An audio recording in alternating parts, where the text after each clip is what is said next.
అయితే ఒకటి ఎప్పుడు ఆ అబ్బాయి మాత్రం మాకు ప్రేమగా, అభిమానంగా ఎప్పుడు కనిపించినట్టుగా నాకు అనిపించలేదండి. మొన్న ట్రిప్‌కి వెళ్ళినప్పుడు మాత్రం మా అమ్మాయి మీద ఎంత ప్రేమ చూపించాడో నాకు అది చూస్తేనే నాకు కొంచెం షాక్ అవుతున్నాను నేను. హ్మ్. వెళ్ళేటప్పుడు ప్రేమగా ఇద్దరు చేతులు పట్టుకుని ఫోటోలు, కాళ్ళు ఏదో దీనిలో ఫోటోలు ఇవన్నీ నాకు చూపించింది. బానే ఉన్నామని చెప్పించాడు దాని చేత. హ్మ్. మా అమ్మాయి కళ్ళల్లోని, దాని మాటల్లోని నేను దాని గుండెలో ఏముందో అన్నది నాకు అన్నీ తెలుసండి అది.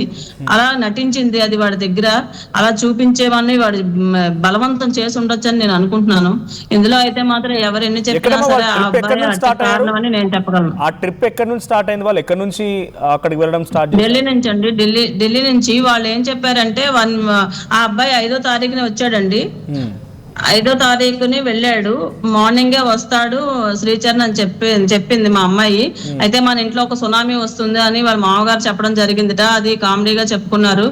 సరే అనుకున్నాం మేము. పెద్దగా మాట్లాడలేదు. ఆ అబ్బాయి వచ్చిన దగ్గర నుంచి తక్కువగా మాట్లాడుతూ ఉండేది ఆ అమ్మాయి నాతో. నేను ఏమి మాట్లాడలేదు.